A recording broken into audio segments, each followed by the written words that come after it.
Welcome back to our channel. Today we're talking about Carlin Bates Stewart and how what started as a simple bucket list moment at the 2026 Masters is now getting more attention than expected. At first glance, it looked like a classic influencer update. Early morning routines, polished outfits, and that signature high-energy style her audience is used to. But as more people began looking beyond the surface, this update slowly turned into something people are not just watching but actively analyzing, with very different reactions depending on where the conversation is happening. Before this, Carlin was already in a position where her content was being watched more closely. She has built a strong image around motherhood, family life, and a polished sense of relatability. But at the same time, conversations around influencer responsibility and privacy have been growing.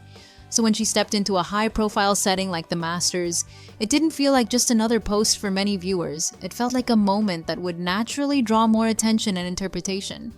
Getting into the update itself, everything initially followed a very familiar pattern.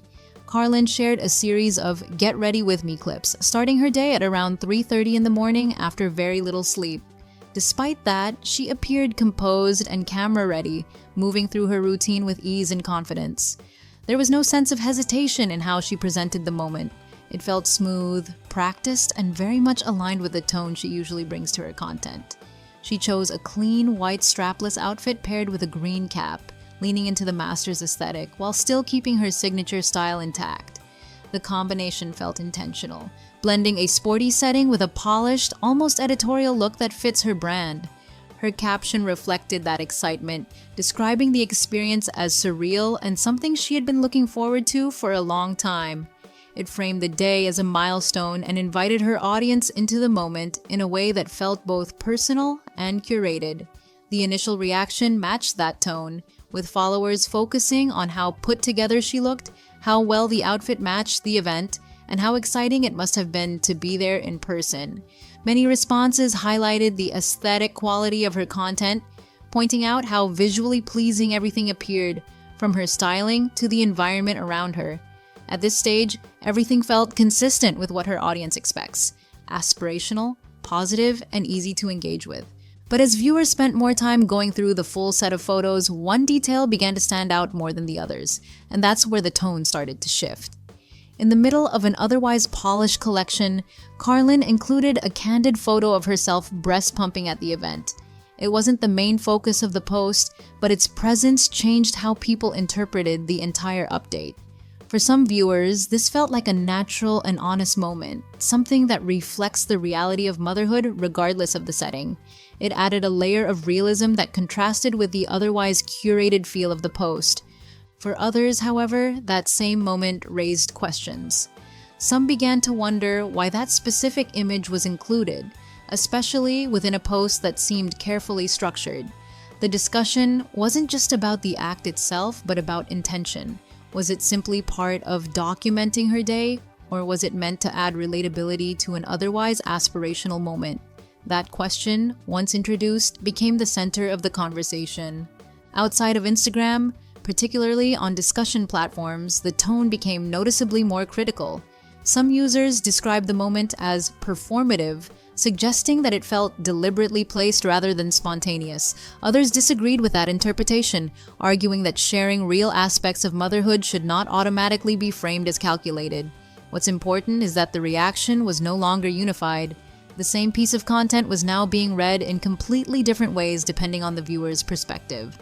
As the conversation continued to develop, another detail started gaining attention. While Carlin was attending the Masters, her husband, Evan Stewart, was back home taking care of their children. This added another layer to the discussion, with some viewers questioning why he wasn't the one attending, especially given his known interest in golf. For some, this detail suggested an imbalance, while others saw the criticism itself as unfair, pointing out how quickly audiences apply different expectations depending on who was being evaluated. At the same time, broader conversations about influencer culture began resurfacing and blending into this moment. Topics like authenticity, privacy, and how much of personal life should be shared became part of the narrative. These were not new discussions, but they became connected to this situation, shaping how people interpreted what they were seeing. When those larger conversations overlap with a specific post, it changes the way even small details are perceived, giving them more weight than they might normally carry. What makes this situation particularly interesting is the contrast in how the same content is received across platforms. On Instagram, the update still feels like a positive, aspirational experience, something visually appealing and easy to enjoy. But in other spaces, the tone shifts into something more analytical. There, people are not just reacting emotionally, they're examining patterns, questioning consistency, and trying to understand intention. The same images that feel effortless in one context can feel carefully constructed in another. And that difference is what keeps the discussion active. In the end, this wasn't just about a trip to the Masters. It became a moment that reflects how audiences engage with content today. People are no longer just watching, they're interpreting, questioning, and forming their own conclusions. For influencers like Carlin, that means every post exists on multiple levels at once: what is shown, how it is presented, and how it is received. And sometimes, those layers don't align in the way they were originally intended. So now I want to hear from you. When you look at this update, does it feel like a genuine moment being shared in real time, or something more carefully structured behind the scenes? Do you think the reaction she's getting is fair, or are people reading too much into a simple post? Let me know your thoughts in the comments below. And if you enjoy content like this, deep dives, updates, and breakdowns of what's really happening behind the scenes, don't forget to like, subscribe, and turn on notifications so you don't miss the next one.